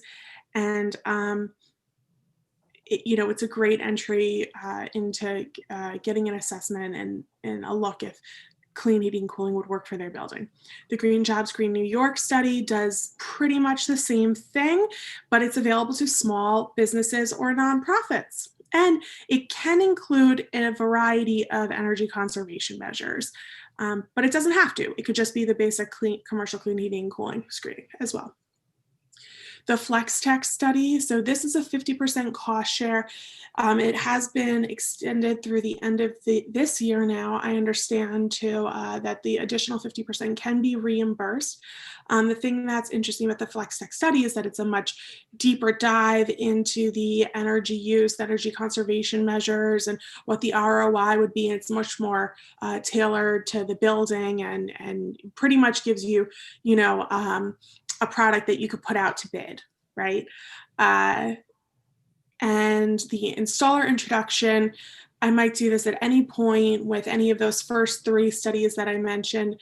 Obviously there's no cost to doing an installer introduction. Some of these installers will do an initial quote for our buildings, and also meetings with NYSERDA and or the utility if we have something that has like a unique need, or if it's on a very tight timeline, or there's a lot of political pressure around it, then we can have that meeting with NYSERDA and or the utility to help move things along. So our campaign outcomes from 2020, I will mention that 2020 was the first year of this program in full. Previous to that, we had a pilot program in 2019, which I think started around April. I joined the campaign in August. So the first full year, we built the team of the director, myself, our project manager, and an associate. We delivered 16 public presentations. We entered over 150 contacts into the CRM. We supported 36 individual projects with customized support. We had 1,000 downloads of our premiere podcast episode, and we developed 20 case studies. Some of our notable achievements were the FlexTech study for Edge on Hudson. This is a new development, a new construction, big space, multiple buildings, multiple uses, and they were set to go ahead with natural gas, and we have them now in the FlexTech study for geothermal, which would go into the pilings of their building, which would be a great case, a great example to bring to New York, because they think there's a lot of potential in that design. Community thermal meetings for Children's Village. Children's Village is over 100-year-old institution with over 100 acres. They burn over 180,000 gallons of fuel oil every year, and they provide education, housing, workforce development for youth who have, I mean, I guess I could say for at-risk youth, but for more specifically, youth who have come out of juvenile detention, youth who have aged out of the foster system, and youth who have been separated from their parents due to immigration issues. So we're very excited to be working with Children's Village on a community thermal project. We're putting an RFP out for a feasibility study, and that would also include a big workforce development opportunity for their program attendees. So that would be, we're really happy to be part of that. Our premiere podcast episode was Building Resiliency in LMI Communities Through Clean Heating and Cooling Technologies. We had the opportunity to have a guest from the New York City Housing Preservation Department, as well as a geothermal designer and solution provider, and the developer of the building. As I mentioned, we had 1,000 downloads. We had a reach of over 100,000 views. I think that we were really happy to share this story because of the affordable housing aspect, because it was an area that went underwater during Superstorm Sandy, and because it was geothermal and it is clean heating and cooling solution. And I will also mention, we've had some really outstanding seminars and webinars, the Westchester County Clean Energy Solution seminars and the Getting Development Projects Back Online and Making Them Better webinar.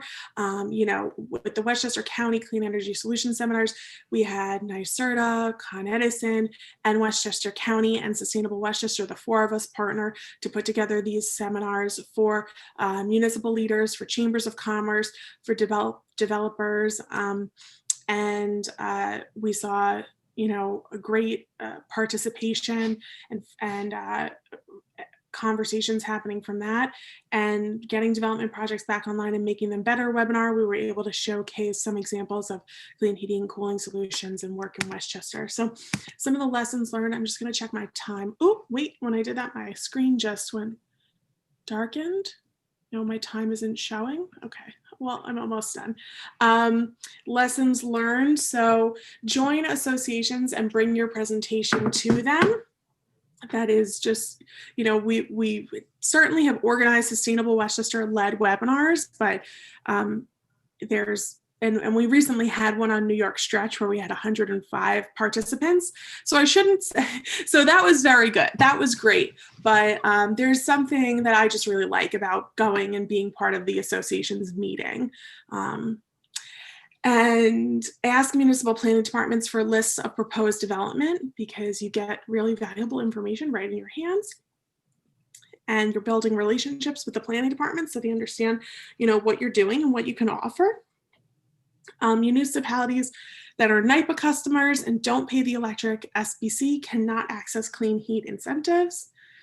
Misinformation about geothermal is everywhere, so don't be afraid to ask why a consult is set on air source heat pumps and offer to explore ground source heat pumps. I cannot tell you how many times someone said to me, oh, I know where I'm going. And we support the implementation of both of those technologies with our campaign, but we want for it to be done in a way that looks at what the best solution is.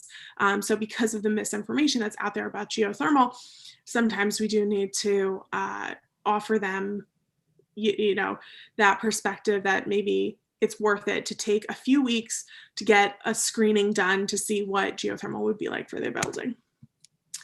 Leverage existing relationships to maximize outreach. We work with all our cross-promotion, all of the incredible nonprofit grassroots partners in Westchester. You've got the Federated Conservationists of Westchester County. You've got the Greenberg Nature Center. You've got Bedford 2020. I mean, there are just countless incredible partners, and we ask them to be partners with us in events, and we look for opportunities for them to share their programs with audiences and vice versa. engage key stakeholders in a tailored way that's relevant for them. So knowing what our suite of programs and offerings are, am I going to invite this person to participate in a webinar, to attend a webinar, to attend a roundtable, to listen to the podcast, to be on the podcast, have an understanding of where they are, and work with them and understand what their building needs are, etc. Open yourself to out-of-the-box partnerships. One of my, I'm working with an oil company, local oil company, who says, you know what, some of my clients, like, this is what they need. They need the clean heating and cooling solutions. So they've invited us to, present alongside them. And here's our commercial toolkit. That's a screenshot of the NYSERDA SharePoint, which Brian's probably the only one who has access to it, but I emailed these materials to Katrina. I'm sure she sent them out to all of you. So we have our commercial case studies. We do have a nice graphic design version of the commercial case studies, but we recently did a lot of work to improve the content and to add more case studies on. So what I sent all of you is actually just a PDF of our Word document, but all the information's in there. And what's great about it is you could use that and you could rebrand it for Tompkins County. So instead of having my graphic design information, you have something you can really work with. The commercial clean heating and cooling meeting notes, we don't need to really get into it. We have a statewide call about commercial programs. The one pager, that's an example of what we use to show what our services offered are. The podcast videos and programs, so that's a document that has links to, click on this link to listen to the podcast, click on this link to watch our 4-minute YouTube video or a recording of one of our webinars. It's all on there for you. Sample presentation, I didn't include that. It's not really relevant for you guys. Neither is that, but that's included in your information packet. Thanks so much. That's my contact information. I guess I will leave it up on the screen while we do question and answer. My goodness, you're a fast talker. You didn't need to rush so much. Oh gosh, thank you, Rachel. That's terrific information. Thank you. I guess the reason I asked you about, you can stop sharing your screen now, I think, okay, so I can see if people have their hands up and stuff. I need to click stop share. Here's stop share. There you go. Okay, great. The reason I asked you about whether or not you had dealt with the financial sector at all is that we're trying to plan an energy summit, and we've kind of got a split personality community here. You've got a bunch of people who are way on board with this whole clean energy thing. And then you've got the business sector that is really concerned about how they can make this work financially. And we really want to be able to reach out and show them how this makes sense financially and economically as well as environmentally. And I thought maybe you had some experience with making that case. Well, I work with the business sector. So I see, I worked with the Green Business Partnership. I was their director of business development, previous to taking this role. And I was a member of the Green Business Partnership before being the director of development. So I saw a lot of businesses that were very gung-ho and taking a role as a leader in sustainability in business. I've seen them doing it for years, but that doesn't mean that every business in Westchester is like that. And I think that my approach, I started canvassing with NYPIRG when I was 15. If someone slams the door in your face, I'm not gonna go and knock on the door again. I'm gonna go to the next door.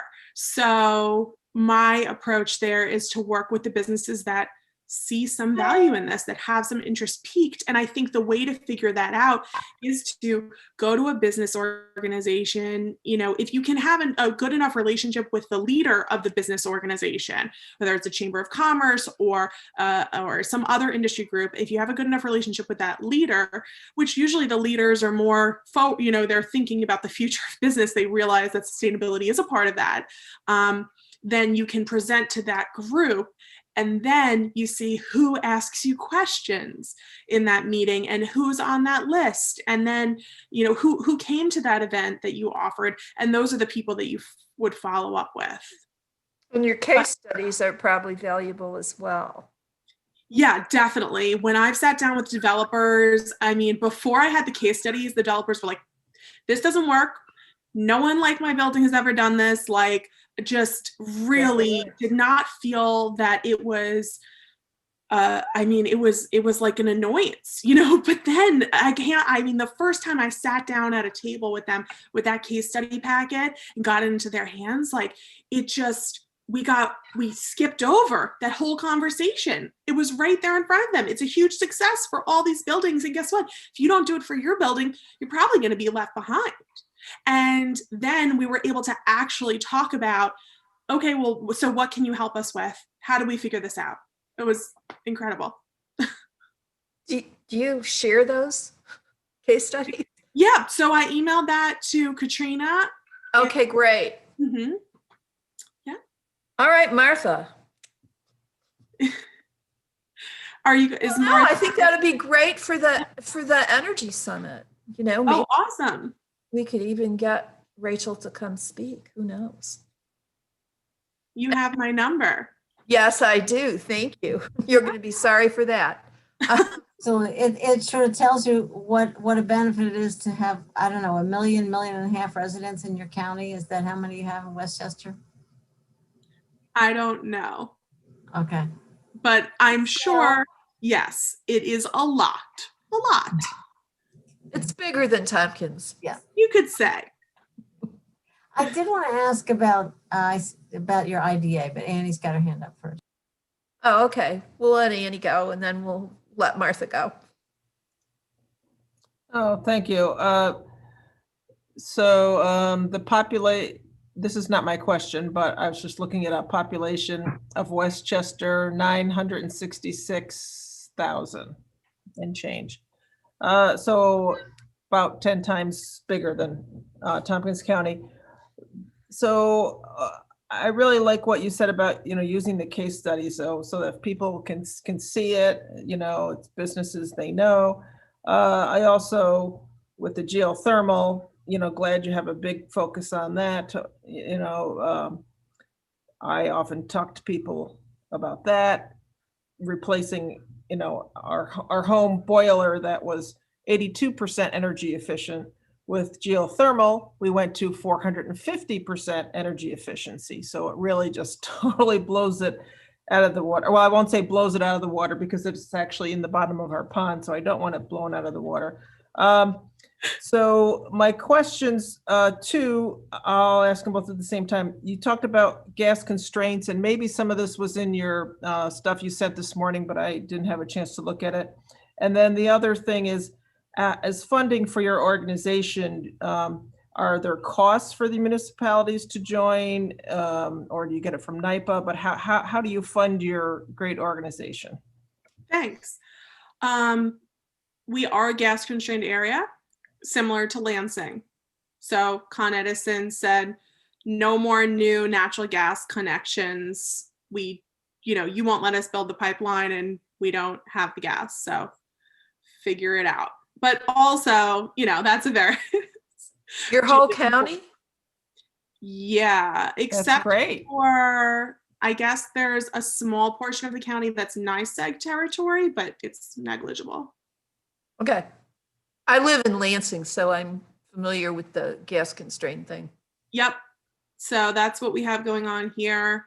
So it brought the topic up in a lot of the business circles, and there was actually a lot of pushback from the business circles who I had been seeing them for years, excited about opportunities like energy efficiency, excited about opportunities like EV charging stations, excited about opportunities like community solar.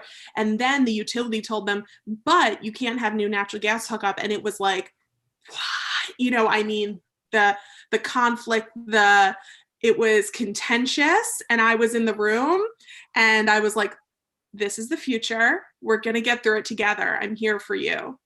I'm here for you. So that's what we're doing. We're getting through it together. The other question was about the financial structure of the organization. Yes, our municipal members, I'm pretty sure that they pay a membership. I'm pretty sure that the membership is not anything, you know, like it's not what's funding the organization, right? But I do think there's a membership, and I think that makes sense because you want county, like you want them to buy in at least a little, right? So it's just a little skin in the game. And the other part is that the Westchester Power Program, our community choice aggregation or aggregation purchasing of energy, you know, supply for municipalities, has a financial structure that allows us to help support the organization. The community solar program, through subscribing people to the community solar projects, has a structure that allows us to fund the organization. You know, my program is self-sustaining through the NYSERDA pond, same as Brian's program. But I will say that we also, through the podcast, are creating a revenue stream in sponsorships. The Recycle Right app is an additional cost that municipalities, you know, they're saving on their print materials for their recycling information that they're sending out to residents. So they take a small part of their budget and they put that toward their enrollment with the Recycle Right app. So those are a few ways that our organization has monetized our programs. Great, thank you very much. My pleasure. There's really, it's one of the most important things because you can have amazing ideas and offerings and then no money. Right. No, you have to sustain the project. So. Okay, Annie, is that all for you? Because you're yes. Okay, Martha. Thanks very much. And Rachel, it's great to hear. I had to step away a couple times, so I'll go back and listen to this and read your attachments. But so I really apologize if you already discussed this. Do you work with the Industrial Development Agency? And is there one IDA in Westchester County, or do you have several? I don't think that I mentioned it specifically in my presentation, so I should make sure that that's in there because we do. We work with the Westchester County IDA, and then there are probably 5 other municipalities that have IDAs. And where there's not an IDA, we work with the planning department. Mm-hmm. Do the IDAs offer any kind of energy incentive? So that's something that we want to work more closely with them on.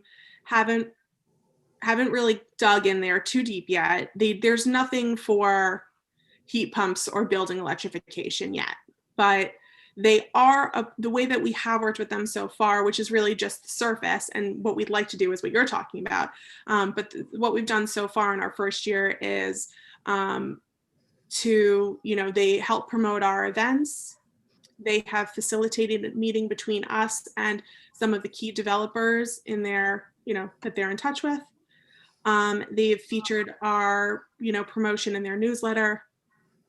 So that's the kind of thing that we've done with them so far. But I do think that, we'd like to get to that point of some kind of program or, some financial. We found it really effective too.